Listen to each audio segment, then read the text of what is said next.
Hey everyone, welcome back to In the Alley. My name is Cody.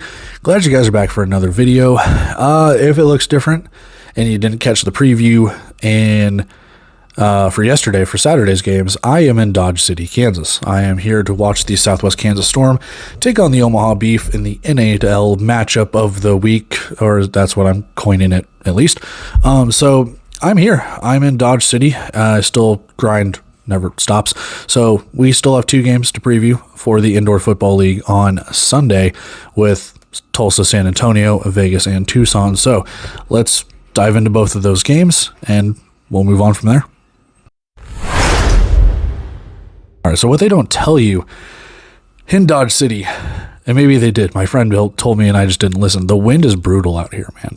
The wind sucks. Like, it's a beautiful 75 degrees or 60 to 70 degrees out here, but my God, the wind just takes your hat off and it howls. So if there's any noise that comes from the windows or stuff like that, that's just the wind, man. But we need to talk preview when it comes to the Indoor Football League here. We'll start with the earlier one, as we always do. We have a 4 p.m. Eastern Time kickoff, so 3 p.m. Central Time. The Tulsa Oilers and the San Antonio Gunslingers are slated to play each other again. These two lovebirds 3 times this season. They played 3 times last season, if I'm not mistaken. And yeah, they're just ready to do another rendezvous again. We are on overnight. I can't remember if I mentioned that, but it's mentioned right there.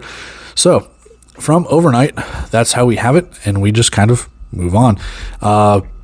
Neither team has played a game this year, so no stats, no nothing when it comes to that. And we just kind of mosey on over to the season leaders, man. There's not really much to talk about. We'll see how it goes. We got a new coaching staff and new coaches. Well, we got a new coaching staff with San Antonio and new coaches with Tulsa, so what have you. But for the most part, let's talk players and stuff. Season leaders, no games, no stats. But TJ Edwards coming off an injury last season that ended his year. We'll see if he is 100% good to go. It looks like he's going to be, unless they start Clifton McDowell, who will talk about that in the 25-man roster. Kind of the same thing here, but not really.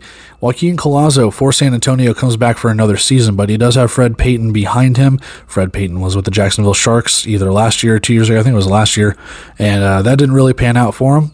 So we'll see if he has an opportunity to start for the Gunslingers and how that kind of goes, because they miss Sam Castronova, and Tulsa's the team that kind of took him last year and helped him get to the playoffs. So, and again, it's all murky waters. I'm not saying one thing happened after another. If you're a fan of the Indoor Football League, you know what I'm talking about. Rushing leaders for both sides, Jamal Bell for Tulsa. We'll see what happens. He's already got the designation of running back wide receiver. I don't think there's a true running back on Tulsa's roster. So we'll see how that kind of, how they kind of deal with it. Because last year they didn't really do that either. Again, my thoughts on not, having an actual running back, but at the same time, it worked. Hassan Rogers did really well as your running back, wide receiver, backup quarterback, return man, water boy, mascot, and everything else. So we'll see how it kind of goes. Excuse me. For San Antonio, KJ Smith, not the same thing. He is designated as a running back, but again, San Antonio at one point was more of a passing team than they were a running team. It's not to say that they didn't run the ball, but we'll see if he fills the shoes of Keyshawn Harper from the last couple of years and how that offense kind of does things this year from last year or in prior years, if they're still more more pass heavy compared to more balanced or even run heavy. Taking a look at our receiving leaders, Jermaine Smith signed on for Jermaine Smith signed on for another season with the Tulsa Oilers. Same thing with Glenn Gibbons Jr. So we'll see how they kind of go, because I expect some passing in this game, and those are your, dare I say, star wide receivers for both sides. So we'll see how that kind of incorporates if they don't really have true running backs. So taking a look at our injury report, Tulsa has a couple, San Antonio has one. The Oilers have Cassian Foreman, John McMullen, Anthony James Jr., and Nick Rempert all on short-term injured reserve, while San Antonio just has Centel Williams. Taking a look at our game odds presented by DraftKings, Tulsa's on the road, and they're the underdog. So I don't know if it's just home field advantage or if Vegas, the casino, actually likes San Antonio in this game. Apparently they do. They're minus 1.5 point favorites. Tulsa plus 1.5 on the road. We have an over-under of 78.5. So what they're expecting in this game is not a lot of points by Indoor Football League standards. It's not the lowest, and we're only a couple of games into the season. It's not the lowest, but when you get into the 70s, you're kind of wondering what's going on here. So we'll see how that goes. But plus 105 money line for the Oilers, minus 125 to the money line for the Gunslingers. Taking a look at the game information here as well. Again, 4 p.m. Eastern Time kickoff for the San Antonio Gunslingers. We are on overnight. Mentioned that prior. We are in the Freeman Coliseum in San Antonio, Texas. And again, you see the betting lines right there as well.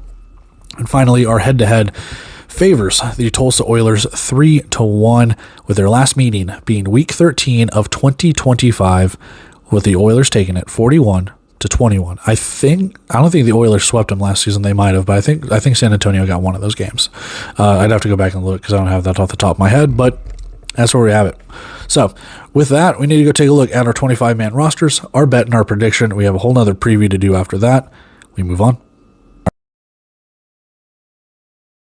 All right, taking a look at our 25-man rosters for the Tulsa Oilers and the San Antonio Gunslingers. Starting first with the away side, as we always do. Quarterback position for the Oilers, TJ Edwards and Clifton McDowell. And like I kind of alluded to in the very beginning, this seems like TJ Edwards is back. He is ready to go 100%. We'll see how it goes. Clifton McDowell being your backup. I'm not sure if you'll see any action.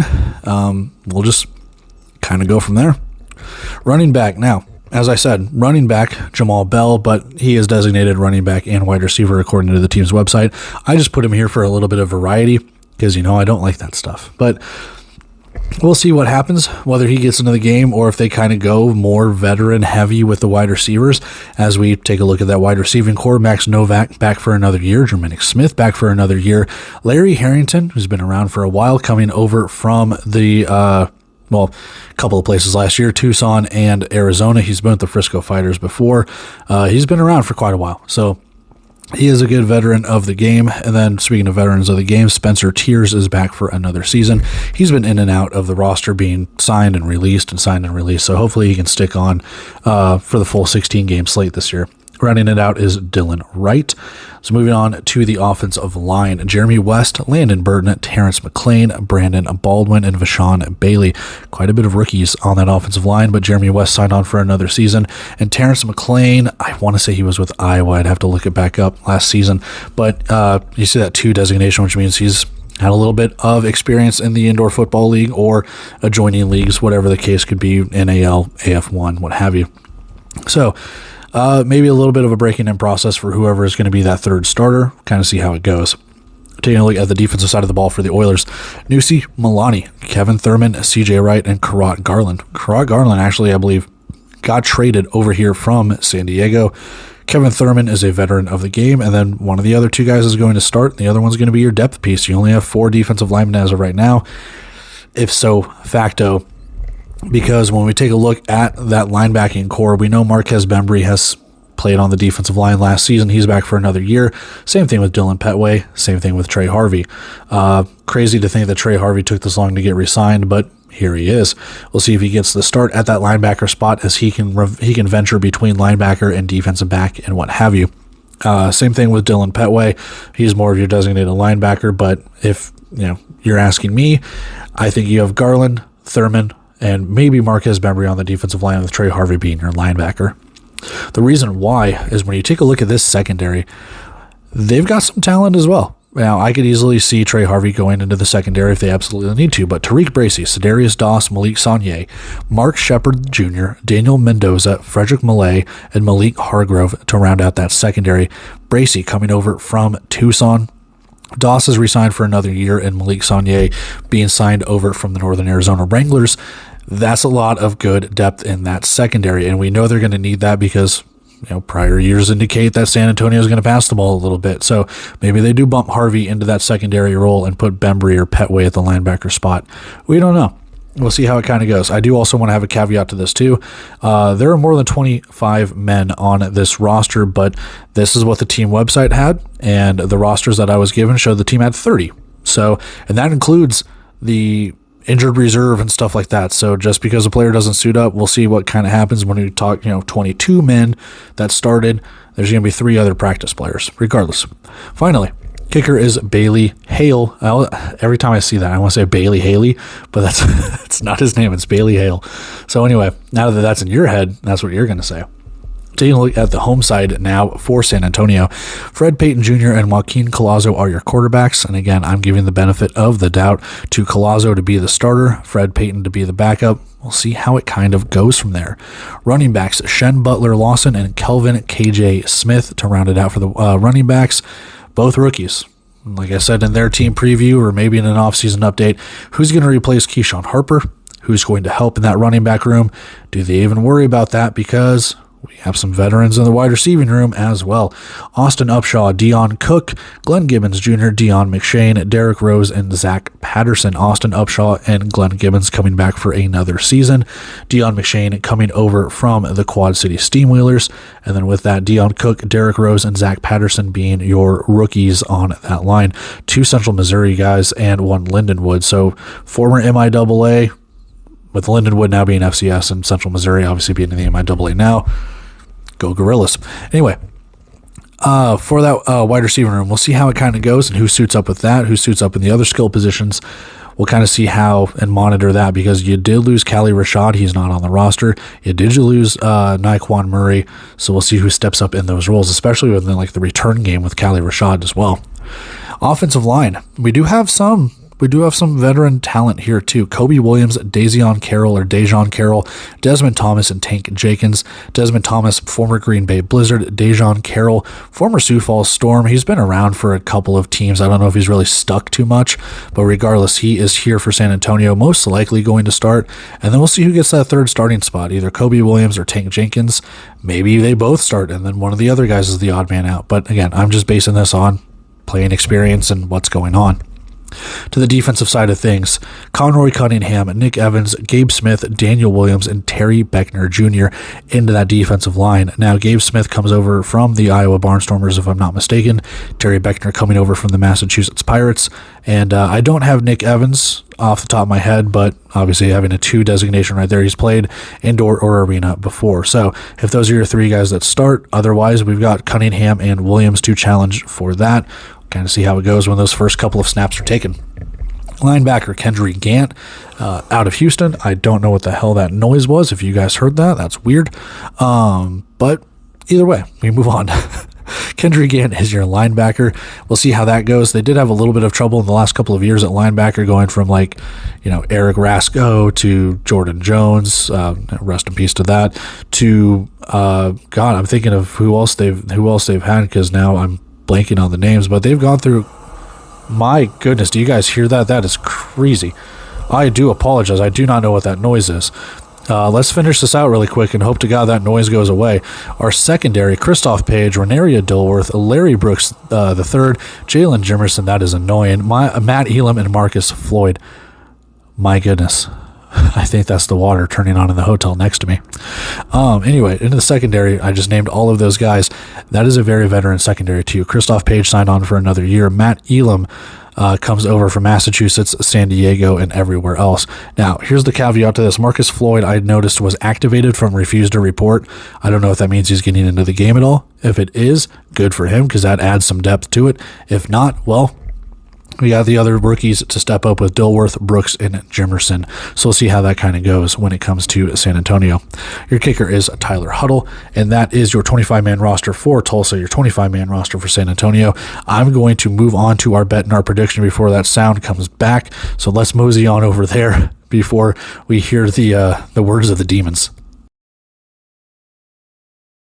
All right, bet and prediction for our game between Tulsa and San Antonio. I think the wrong team's favored. +1.5 for Tulsa. And I think these lines could be flipped, to be honest with you. I think this will be a close game. I do. Just because these two teams are going to try and feel each other out. Like I said, new coaching staff for San Antonio, new coaches for Tulsa. A lot of players returning, a lot of different players from different places, same faces, different places, whatever the term is. I think this game could be close. We have more of a running quarterback in TJ Edwards, but the question is his leg fully good to go? Is he going to be able to run on it? What happens after he takes his first hit? How do we see that kind of going, dare I say? So that remains to be seen. And then obviously with the wide receivers that they have coming back, I do think that Tulsa's offense does look pretty good. The offensive line, iffy, but at the same time, it's not a concern for me. Defensively, too, with what they have in the secondary at the linebacker spot, the defensive line leaves a little bit to be desired. Tulsa's going to be good. Are they playoff caliber? But they get to play San Antonio 3 times, so these two teams are going to be a nice litmus test for each other as they both try and duke it out for their respective conferences' playoff spots.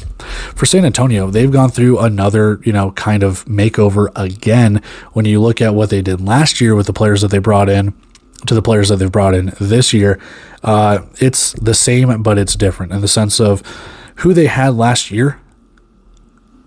There's only a couple of players. Otherwise, they've brought in players from different teams. And last year, they kind of tried to run it back, dare I say, with quite a few players getting re-signed again and again. This year, there's only a couple, but, Collazo hopefully plays all 16 games here instead of between San Antonio and Iowa.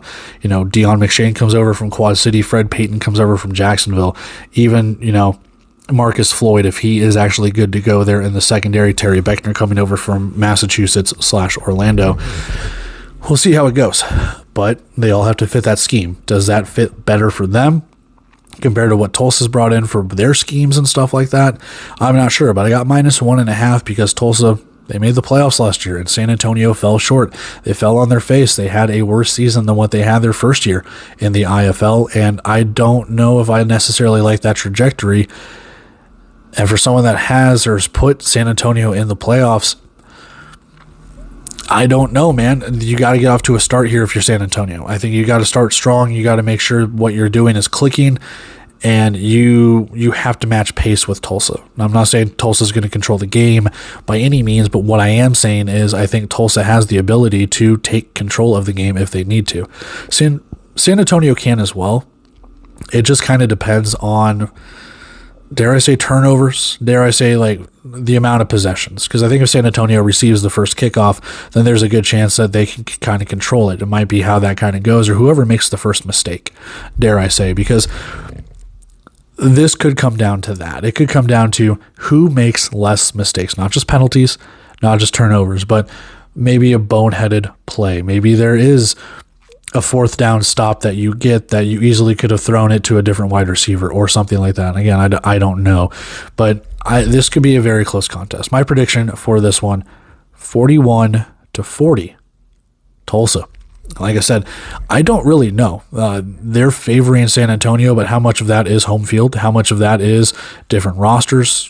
I'm not sure. Like I said, I think this is a wrong team is favored in this one. And that's not to say that San Antonio is not good. That's to say that I think Tulsa, just right now, and you're looking at it on paper, I think Tulsa, with the coaching, with the players, what they bring back, what they bring in, I think they just have a little bit more than what San Antonio does. But I'm not shocked whatsoever if San Antonio pulls out this victory. In fact, they probably will. They probably will pull this out because they are at home. They have a new head coach. It's a new philosophy, but it's also maybe not straying too far from what they've had in the past. Jonathan Bain, the head coach, was with San Antonio last year, so we'll see how much the apple falls far from the tree or not in this one. But I do like what we have here on both sides of the ball. I think that the offense of San Antonio going against the defense of Tulsa, that can be a struggle fest. Vice versa on the other side. I like the defensive line of San Antonio going up against that offensive line. Can it be something where you can rattle TJ Edwards, where he's afraid to scramble? Can you get after Collazo? Because while Collazo can run, he's more likely to be that pocket passer. He did come from Iowa last year, where they did just air raid it all the time. So we'll kind of see how it goes. New running backs, we'll see, man. We'll see. But that's where we have it for this one. It's going to be a fun game. I'm actually looking forward to it because this is one of those games to me that's just kind of a huge toss-up. I don't know which way or the other. So I'm picking Tulsa. I have to talk myself into that because I'm picking them and I'm picking the +1.5. So that's what I do. But that's where we have it. We have a +1.5 for Tulsa. 41-40 is our final.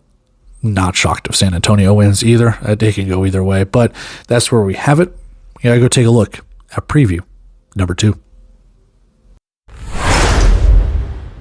All right, preview number 2. we are going to the nightcap here.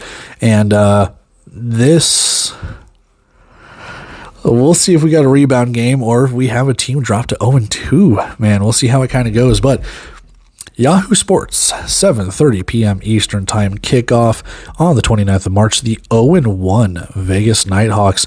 They've had to lick their wounds for over a week after losing in the fashion that they did against Green Bay, traveling to the Tucson Sugar Skulls, where Tucson, under new management, both coaching and ownership and players and everything else, practically a brand new team, dare I say. So we'll see how that kind of goes in this one. But we do need to talk both sides in this. Vegas, like I just said, coming off a bye week after losing in the fashion that they did in Green Bay. I'm certain that they don't like that, so they want to get after it.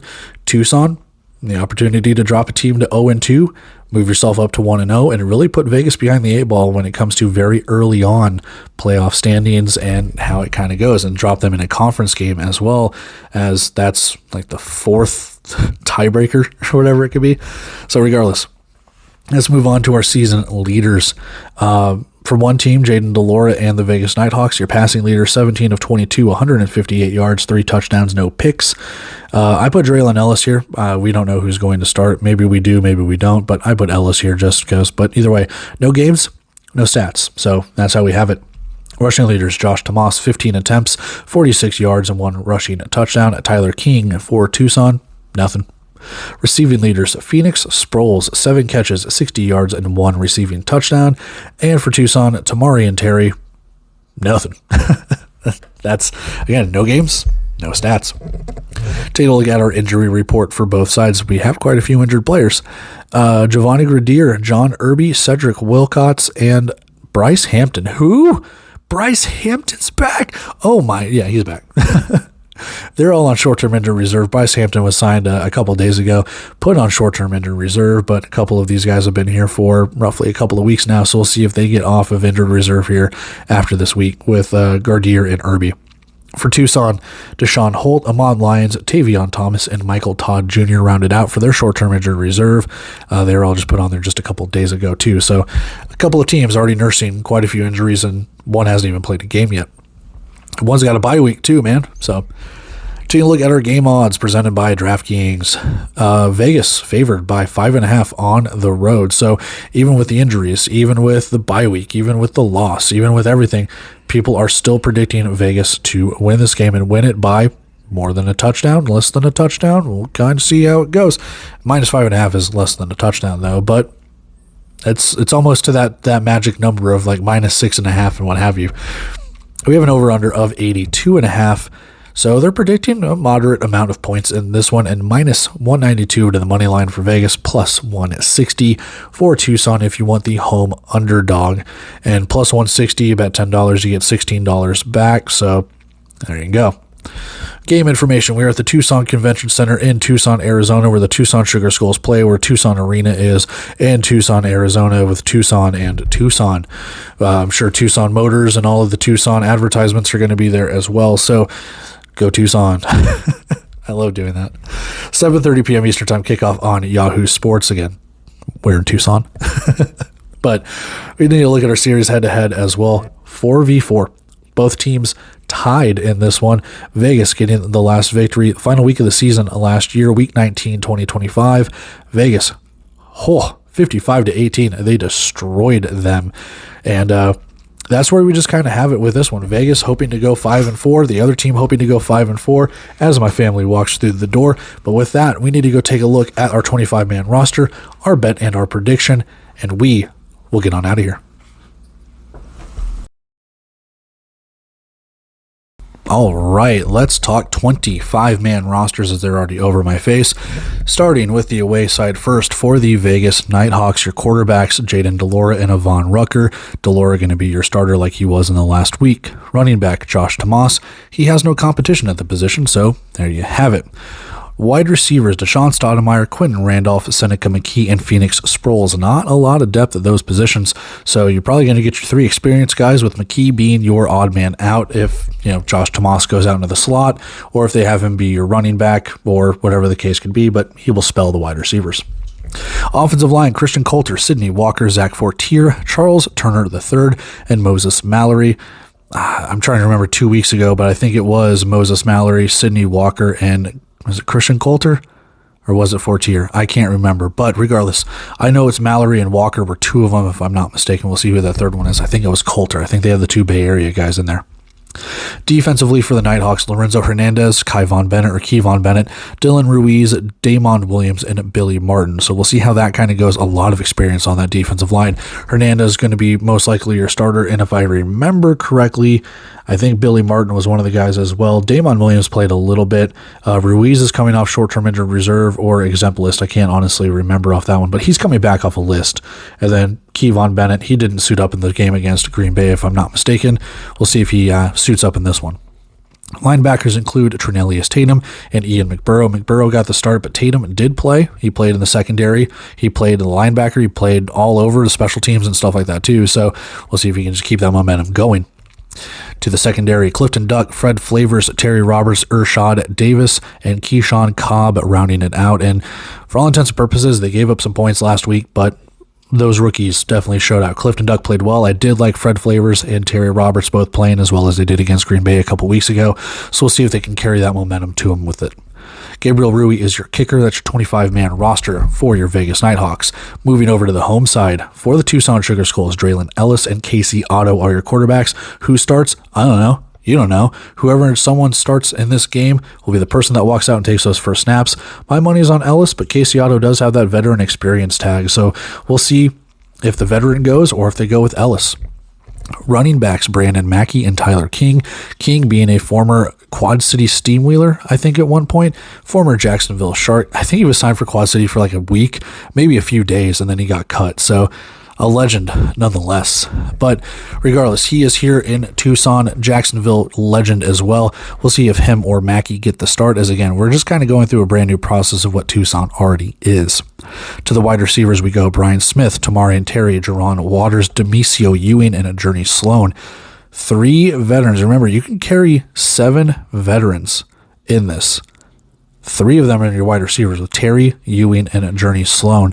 So we'll see how this kind of portrays itself. I'm assuming it's going to be Smith, Terry, and Sloan being your starters, and maybe these experience tags are wrong, but that's not what I get on the rosters. So that's where we have it with this. We'll see who starts, who doesn't. You might suit up all 5. We'll see what they do when they suit up running backs as well. To the offensive line, Thomas Prater, Evan Greathouse, Q Baker, and Deshaun Jackson. Q Baker signed on for another season. We'll see who the other guys get to start, whether it's Prater, Greathouse, or Jackson. 2 of those 3 are going to be your starters. One's going to be your depth piece, because I'm assuming you're going to start another, or you're going to suit up, you're going to suit up another offensive lineman. Defensively, for the Sugar Skulls, Rafiq Abdul-Wahid, Takei's Legs, or Takei's, I'm going to butcher it, Mr. Legs, that's what we're going to call him, DeJymin Brooks, and Isaac Anderson. Brooks is back for another year. Rafiq Abdul-Wahid comes over from the Green Bay Blizzard. Legs and Anderson, we'll see who gets the start there. I'm not entirely sure. I don't know enough about Tucson right now. This is one of the teams that just I don't get enough information on until the season starts, because there's not a lot of information that gets put out. They're one of the teams that kind of operates in secret when it comes to this stuff. Linebackers, Octavius Brothers and Deshaun Davis. We'll see who kind of gets the start there. And if one of the other ones does end up suiting up, kind of like how Vegas does with their 2 linebackers, one to kind of play special teams, one maybe not. But we'll see. I'm just going to go with Brothers on this one because he's from UAB, but never count out the Florida Memorial alumni. Secondary, Breon Murray, Kendricks Gladney Jr., Aaron Jackson, Jalen Jordan, and Zachariah Twardowski. What a last name that is. Breon Murray, Gladney coming back for another season. Aaron Jackson coming over from Fishers, former Duke City All IFL selection. And then with that, you also have Jalen Jordan and Twardowski to round it out. That secondary actually looks really, really good. Compared to the wide receivers that Vegas has, and we'll talk about it all in one second, I kind of like how that secondary is pairing up against those wide receivers with Vegas. Rounding it out, Kevin Macias is your kicker for Tucson, and that is your 25-man roster for the Vegas Nighthawks, your 25-man roster for the Tucson Sugar Skulls. And with that, we need to go take a look at our bet, take a look at our prediction. We'll wrap everything up. We'll get out of here. All right, it is bet and prediction time for this one, and like I just mentioned, I have no idea. about Tucson because, again, new ownership, new coaches, new players, anything like that. So by default, minus 192 when it comes to the Vegas money line. I just don't know because I'm assuming Vegas can win this game by a touchdown, but I do like what we have at some of these positions throughout through Tucson. The T's are getting to me.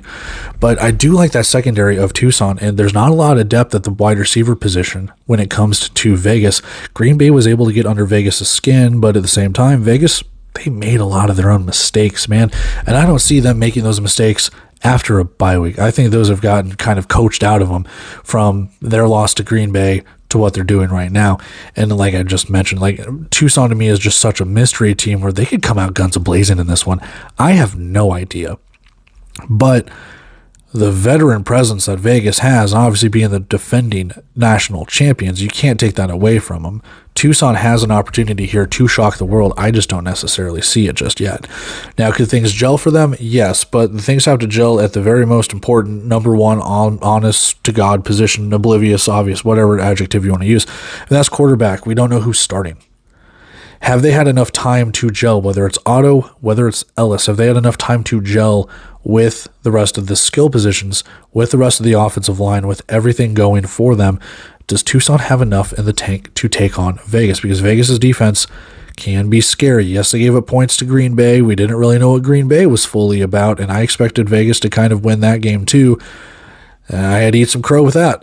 But at the same time, I don't know if I see that happening twice. You know, lightning can't strike twice. I don't know if I necessarily see that. I've got Vegas taking this one. I just don't know if I trust it enough to pick a spread, man. It could be close.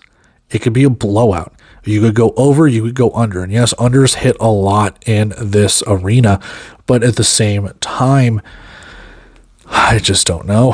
I don't know, man. Like, you've got a lot of veteran presence for Tucson. With what they've built with that offensive line, is it enough to protect their quarterback? Does Tyler King, if he's the presumed starter at running back, is he the guy that's going to replace, your Ben Jones, your Mike Jones, your Devontae Sapp-Lynch? Like, that's what Tucson's been in the last couple of years, is like, we do have a really, really good running back. Do they have another one that can fit that mold?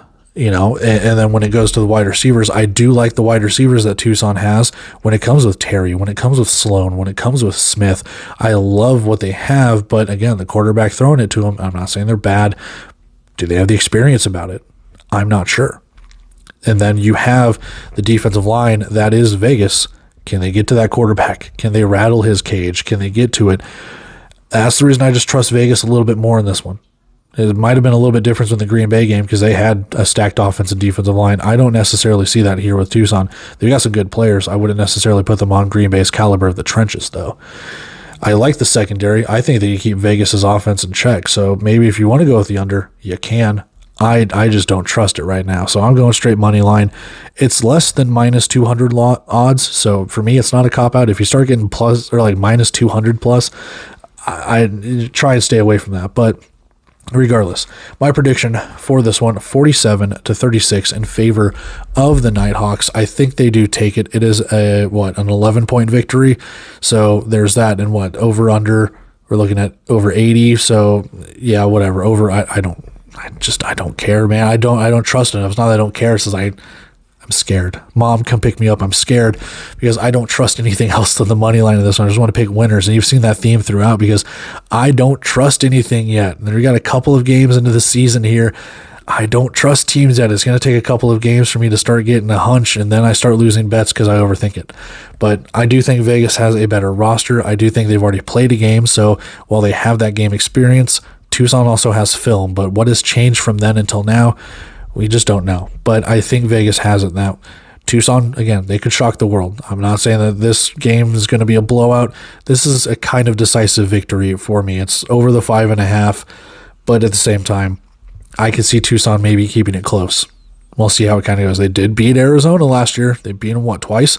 So who's to say crazy things can't happen in this, but 47-36 is our final in this one, and I've got Vegas on the money line. Call it a cop out if you want. I don't care, but I'll take the $5 that you earn if you bet this. after a $10 bet, whatever the case could be. But that's where we have it. With that, we need to wrap everything up. We need to get out of here. And that is it for our preview of our Sunday games in week 3 of the Indoor Football League. Tulsa and San Antonio going at it, Vegas and Tucson going at it, and this will probably be uploaded late into the night Saturday. As I've mentioned before, I am in Dodge City, so I will be watching that game and doing a nice cool little blog, whatever, post on it, and taking videos, taking pictures, and going all around. So if you want to watch that game, it's not on Scripps because that's the Pueblo game, but it's on the NAL network, and you have to pay for that, I'm sure. But at the same time, we'll go from there. I know this is indoor football centric, so I don't like talking NAL stuff on here. But at the same time, that's what I'm doing, and that's my life. And that video will be uploaded on here too. So get used to it, nerds. But that's where we have it for this. Week 3 is going to be in the books after these games are played on Sunday afternoon and Sunday evening. And then we get to recap them. We get to recap the first 2 games that we have as I'm recording this tonight. The 2 games tonight between Arizona and San Diego, and then Northern Arizona and Jacksonville, and obviously the 2 games that we just previewed and mentioned. So with that, I'm going to take off here. I'm going to go join my family and spend time with them, go take a look at the arena, go take a look at everything else, and see what Dodge City has to offer in the land of cowboys and western Kansas. So I'll catch you guys in the next one. If you feel so inclined and you want to, like, comment, share, subscribe. If you don't, that's fine too. But until then, I will catch you in those recaps for week 3. Until then, go Beef. Go Storm. See ya.